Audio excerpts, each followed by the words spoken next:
While visiting my neighbor, he opened the door shirtless. Behind him, my fiancé's voice called out, "My name is Andrew. I'm 29 years old, and up until that morning I thought I had my life figured out. I had a decent job at an accounting firm, a small but comfortable apartment in a quiet neighborhood, and a fiancée, Clara, who I believed was my future.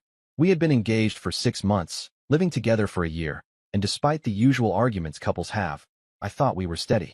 The wedding was supposed to be in less than a year, and most of my energy had been going into paying off deposits, planning, and making sure everything stayed on track. It was a Saturday morning when I first felt something snap. I'd been fixing a leak in the kitchen sink, wrestling with a wrench that refused to budge. Water had been dripping for days, and I decided I'd had enough. Only problem was, I didn't own the right kind of ladder to reach the main valve in the tiny storage hatch above our hallway. My neighbor across the hall, Dylan, had moved in about 6 months earlier.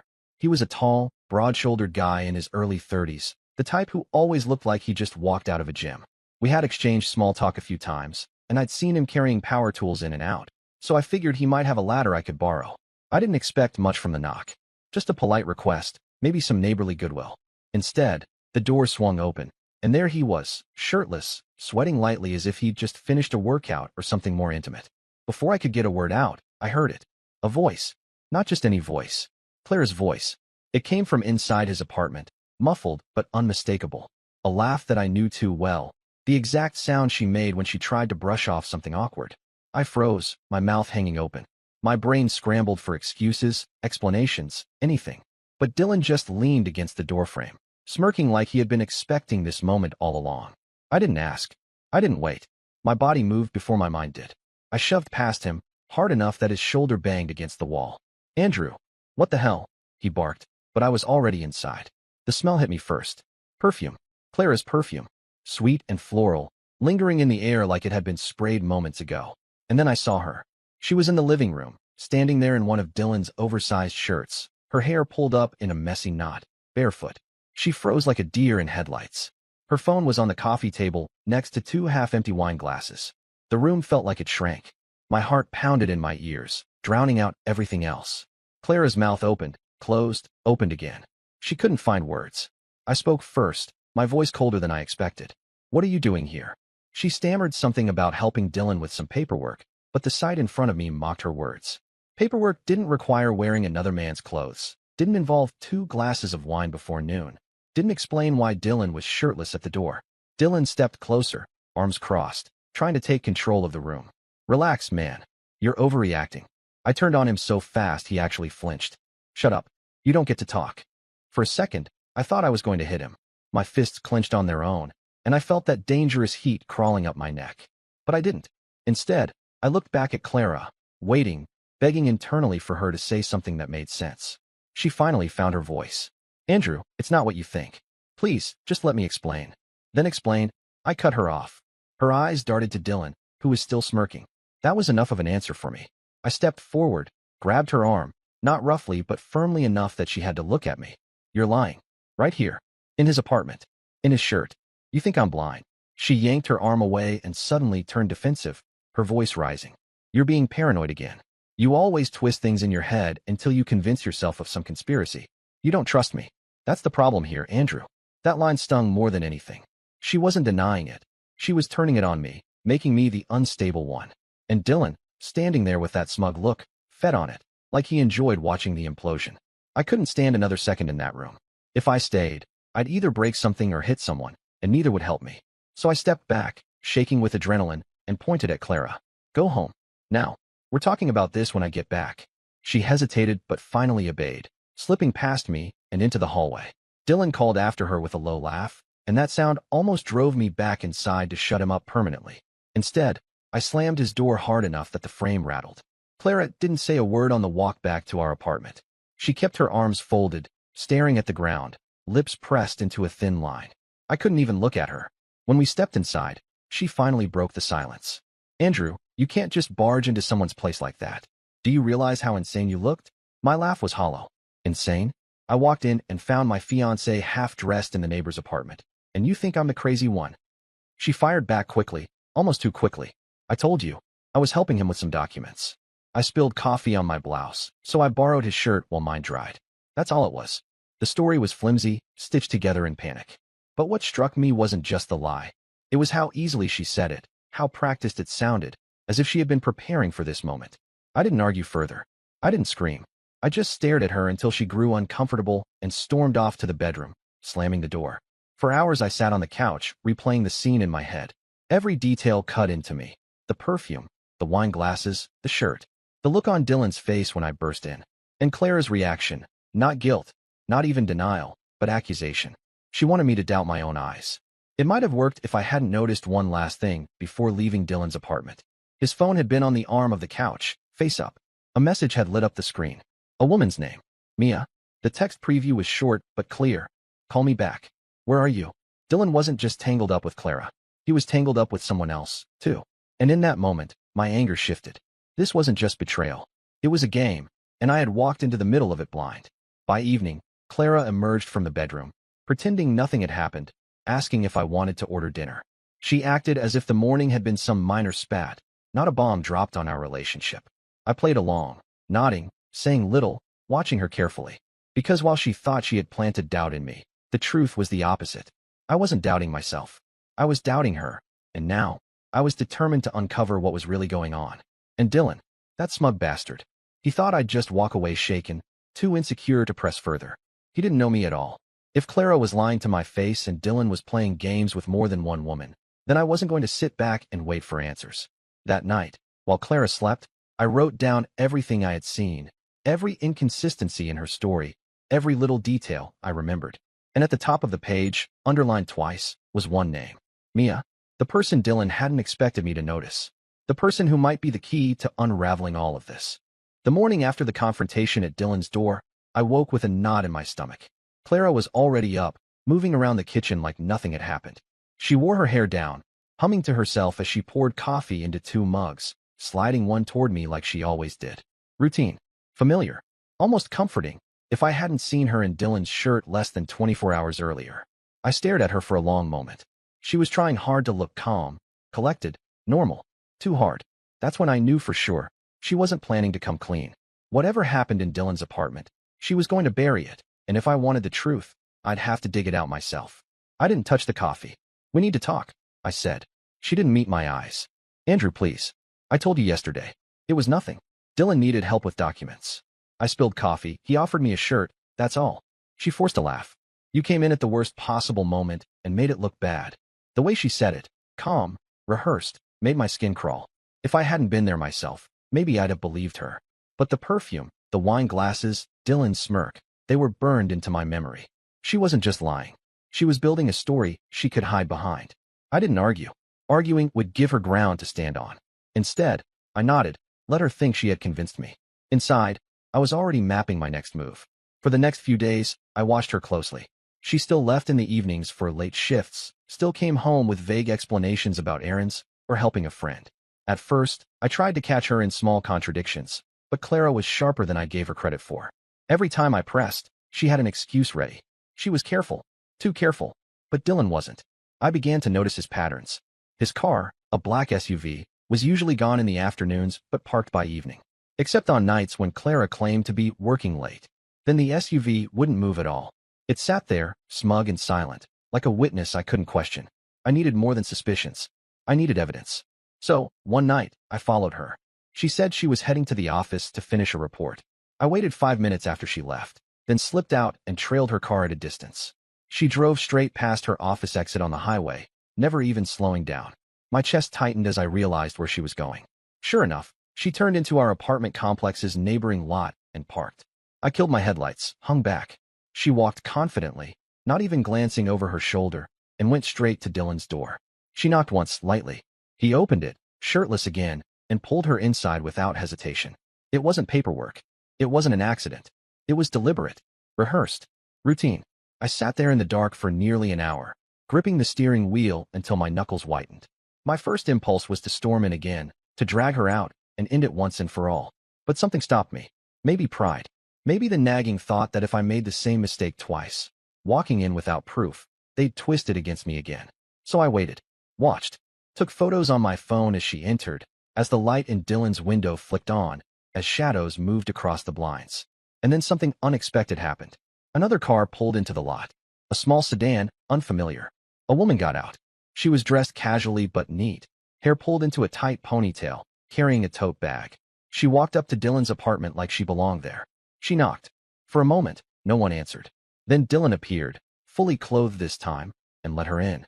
I zoomed in with my phone. The door closed, but not before I caught a glimpse of her face.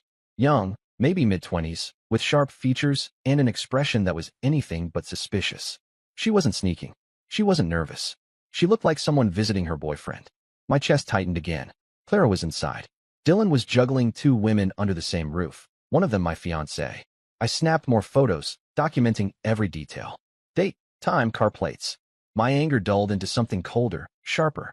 This wasn't just betrayal. It was manipulation, and Dylan was at the center of it. The next morning, Clara acted normal again. She made pancakes, kissed me on the cheek, asked if I wanted to go grocery shopping later. I played along, nodded at the right times, even smiled. But my mind was elsewhere, replaying the scene in the parking lot. Dylan opening the door to two different women in the same night. I needed to know who the other woman was. That evening, while Clara showered, I slipped her phone from the nightstand. I wasn't proud of it, but pride didn't matter anymore. I scrolled through her messages, looking for Dylan's name. Nothing. He wasn't saved in her contacts, which told me she was careful. But I found threads of work stuff, vague, short replies like "on my way" or "got delayed, don't wait up." Clean, but too clean. I set the phone back before she noticed. Later, I lingered in the hall, pretending to take out trash. Dylan's door was slightly ajar, music spilling out. And then I saw her, the other woman. She stepped out, laughing at something Dylan said behind her. She pulled the tote bag onto her shoulder, keys jingling in her hand. Her eyes met mine briefly. She smiled politely. "Hey." I nodded back, keeping my expression neutral. Inside, my mind raced. This had to be Mia. The opportunity came 2 days later. Clara claimed she had to stay late at work again. I knew what that meant. I waited until she left, then crossed the hall and knocked on Dylan's door. My heart pounded, not knowing if he or Clara would answer. But it wasn't either of them. It was her. Mia. She opened the door halfway, looking surprised. "Oh, hi. You're Andrew, right? From across the hall." "Yeah," I said quickly. "Sorry to bother you. Is Dylan around?" She frowned. "He ran out a minute ago. Should be back soon. Do you need something?" Her tone was warm, casual. She didn't know. That realization hit me like a jolt. She had no idea Clara existed. I forced a smile. "No, it's fine. Just thought I'd ask about borrowing a tool."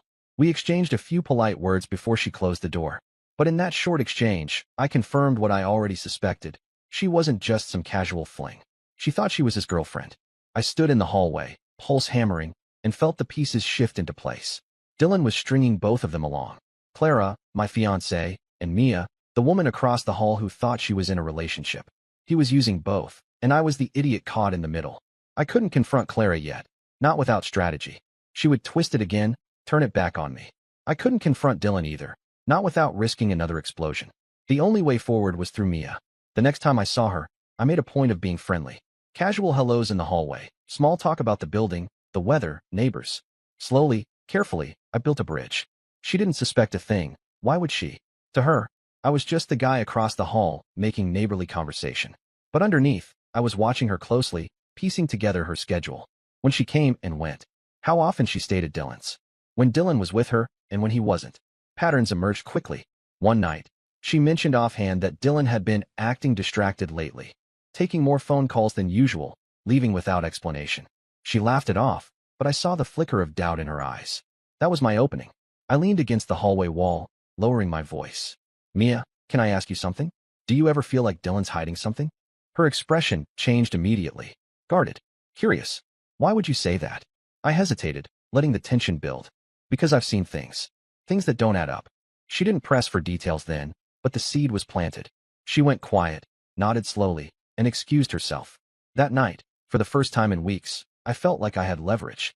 Clara thought she was clever. Dylan thought he was untouchable, but neither of them realized the person who could unravel everything was living right across the hall. 2 days later, Mia knocked on my door. Her face was pale, her hands shaking as she held out her phone. "Andrew, can we talk?" On the screen was a message from Dylan, asking her to meet him later. Except the timestamp matched the exact night I'd followed Clara into his apartment. The walls around Dylan were cracking, and Mia was beginning to see it. And I knew then, this wasn't just about catching Clara anymore. This was about exposing Dylan, tearing his game apart piece by piece. The difference was, I wasn't doing it alone anymore. When Mia stepped into my apartment that evening, clutching her phone like it was burning her hand, I knew there was no going back. Her face said everything. The doubt that had been gnawing at her had finally broken through the surface. Dylan's mask was slipping, and she was beginning to see the man underneath. We sat at my kitchen table, both of us tense. She slid her phone toward me. The screen lit up with a string of messages from Dylan. He'd told her he was working late, then slipped and invited her over an hour later. The problem was, I had seen Clara go into his apartment that same night. I pushed her phone back. "You weren't the only one he had over that night," I said. Her eyes narrowed. "What do you mean?" I took a deep breath. This was the moment I'd been holding back. My fiancée was there. Mia's mouth fell open, her fingers tightening around her phone. "You're joking." "I wish I was. Clara and I have been together for years. Engaged. I walked in on her at Dylan's apartment last week. She was wearing his shirt. Since then, I followed her twice. Both times, she went straight to him. Mia looked like she'd been punched in the stomach. She pushed her chair back and paced, muttering under her breath. Unbelievable. I thought maybe he was distant because of stress or money. But this, she stopped, looking at me sharply. "And she knows about me?" "No," I said. "At least, I don't think so. She thinks she's the only one." Mia shook her head, her expression hardening. "Then they deserve each other. But he's not just lying to us. He's using us." I leaned forward. "What do you mean?" She sat again, lowering her voice. "He's been pressuring me to co-sign a loan. Some business idea he claims will take off. At first it sounded harmless, but then I realized he was hiding details. Every time I asked questions, he brushed me off or changed the subject. I felt my stomach drop. Clara's been pulling money from our joint account. Small amounts, but consistent. I thought she was buying things for the wedding. Now I'm not so sure." We sat in silence, the weight of it pressing down. It wasn't just cheating. Dylan was running a con, playing both sides. Clara thought she was upgrading to some kind of exciting new partner. Mia thought she was supporting a boyfriend's ambitions. In reality, Dylan was squeezing both of them dry. And if we didn't stop him, he'd keep doing it until we had nothing left. Over the next week, Mia and I built our case. She sent me screenshots of texts where Dylan hinted at money troubles, promises of payback, half-baked business plans. I showed her the suspicious withdrawals from my account, the nights Clara lied about working late. Piece by piece, we constructed a timeline that showed how Dylan juggled both women, covering his tracks by feeding us carefully measured lies. The more we uncovered, the colder I became. Clara hadn't stumbled into this. She had chosen it. She was complicit. She let Dylan convince her to steal from me, all while sleeping in my bed and pretending our life together meant something. Mia's anger burned hotter. She had believed in him, defended him to her friends, even introduced him to her family. Now she realized he'd been using her name, her credit, her trust as tools in his scheme. By the end of the week, we weren't just victims. We were partners. And we wanted blood. We decided the only way forward was to expose them together. Not in whispers, not in speculation, but with undeniable proof. Dylan thrived on denial, on turning the story around until we doubted ourselves. Clara had done the same. If we confronted them separately, they'd just twist it, make us question what we saw. But if we cornered them, caught them off guard, forced their lies into the light, they'd have no escape. I had cameras, small ones, left over from an old security system I never fully installed. I set them up in my apartment, one facing the couch, one covering the kitchen, another angled at the hallway. All discreet, all motion activated. The plan was simple. Invite Dylan over under the pretense of clearing the air. Meanwhile, Mia would lure Clara over with some story about wanting advice or needing to talk privately. Neither of them would suspect we were working together. And when they both walked into the same room, the truth would unravel. The night of the trap, my hands shook as I prepared. I checked the cameras twice, tested the audio. Mia arrived early, her jaw set, her phone already recording as a backup. She wore no makeup, no attempt to soften her expression. She wanted Dylan to see her fury. When Dylan arrived, he strolled in like he owned the place. He clapped me on the shoulder, grinning, as if the last few weeks hadn't happened. "Hey man, about the other day, things got out of hand. No hard feelings, right?" I forced a smile. "None at all. Grab a seat." He flopped onto the couch, sprawling comfortably. "See? We're adults. We can work this out." Clara probably already explained everything. I didn't answer. I just poured him a drink, watching the clock. 10 minutes later, there was a knock at the door. Dylan looked up, puzzled. "Expecting someone?" I shrugged. "Maybe." I opened the door, and Clara walked in. She froze when she saw Dylan on the couch. "Andrew? What's going on?" Before I could answer, Mia stepped out from the kitchen. Her face was pale, but steady. "What's going on?" she said coldly. "Is that we're all going to tell the truth?" The silence that followed was deafening. Dylan's smirk wavered for the first time. Clara's eyes darted between us, her breathing quickening. I shut the door and leaned against it, blocking the exit. No more lies. Not tonight. The confrontation exploded almost immediately. Clara turned on me first. You set me up? You've been spying on me, haven't you? This is insane, Andrew. Mia stepped forward, voice trembling with rage. Spying? He walked in on you in Dylan's shirt. You think that's a misunderstanding? What about the nights you've been here when Dylan was telling me he was working late? Clara's face flushed red. You don't understand. Oh, I understand, Mia snapped. You're as bad as he is. Dylan finally stood, raising his hands like he was the victim. Okay, enough. This is ridiculous. You're both overreacting. Clara and I. Look, we have a connection. Andrew, you were never good enough for her. And Mia, you're sweet, but you were never going to keep up with me. The words dripped with arrogance. I felt my fists clench, but I forced myself to stay still. Let him hang himself. He wasn't done. He reached into his pocket, pulled out his phone, and waved it like a trophy. You think you've caught me? I've been playing you both for months. Clara's been helping me. We've got plans. Real plans. Not this 9-to-5 crap Andrew hides behind. And Mia? You were supposed to bankroll it. Mia's face went pale. You used me. He laughed. Of course I did. That's what you were good for. And Clara understood that from the start. I turned to Clara, my chest tight. Is that true? Her silence was the loudest answer I'd ever heard. Finally, she whispered.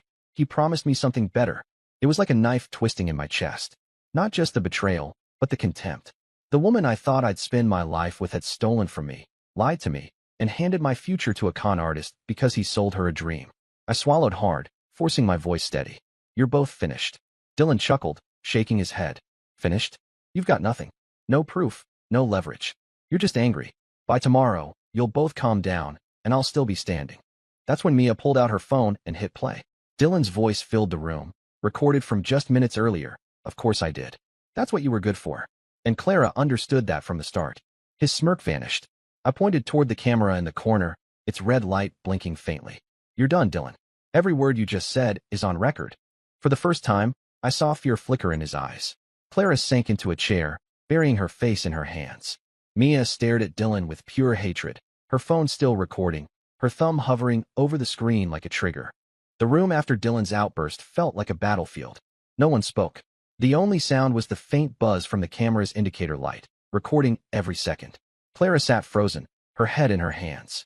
Dylan stood by the couch, chest heaving, eyes darting between me and Mia, as if calculating whether he could still talk his way out. I was the first to move. I crossed the room, pulled the memory card from the hidden camera, and slipped it into my pocket. Dylan shifted like he wanted to protest, but for once, he said nothing. His confidence had cracked, and with it, his grip on the room. Mia straightened, her hands steady now, her anger sharpened into focus. I'm done, she said flatly. I'll be sending all of this to my bank tomorrow. You won't see another dollar from me. Clara looked up at her, face blotchy with panic. Wait, don't do this. You don't know what you're talking about. Dylan he just got carried away. Mia's laugh was short and bitter. Carried away? He admitted it, Clara. He admitted you were both stealing from Andrew and using me as a piggy bank. How much more proof do you need? Clara's lips trembled. She looked at me then, desperation in her eyes. Andrew, please. You can't believe. I cut her off with a raised hand. Stop. You made your choice the moment you walked into his apartment. The moment you took money from our account. Don't stand there and pretend you didn't know what you were doing. Her face crumpled, but I didn't feel pity. Not anymore. Dylan finally found his voice, but it wasn't smooth or confident this time. It was defensive. You think anyone's going to care about your little recordings? So I vented, so I exaggerated. Who's going to prove fraud from that? You can't touch me. I leaned in close, lowering my voice so he had to strain to hear. You're right. I can't. But the bank can. And the police. And when they see the withdrawals, the transfers, the names on those documents you pushed, you won't be able to laugh your way out. For the first time since I'd met him, Dylan had no smirk. He backed away slightly, his jaw tight, his eyes calculating. Mia's phone buzzed on the table. She glanced at it and gave a thin smile. That's my lawyer. I sent her the files before I came here. That was when Dylan lost it. He lunged forward, trying to snatch the phone from her hand, but I was faster. I stepped between them, shoving him back hard into the couch. His breath whooshed out as he hit the cushions, stunned. Mia didn't flinch. She pocketed her phone calmly, her voice steady. Game over. The next 48 hours were chaos. I spent the night locking down everything I could. I called my bank, froze the joint account Clara and I shared, and explained the unauthorized withdrawals. They flagged the account for investigation. I contacted my credit card company and checked for anything unusual. Thankfully, Clara hadn't gotten that far. The following morning, I packed her things. Every piece of clothing, every trinket, every reminder of her. I didn't scream, didn't beg. I just piled her life into boxes and left them by the door. When she woke and saw what I'd done, she broke down.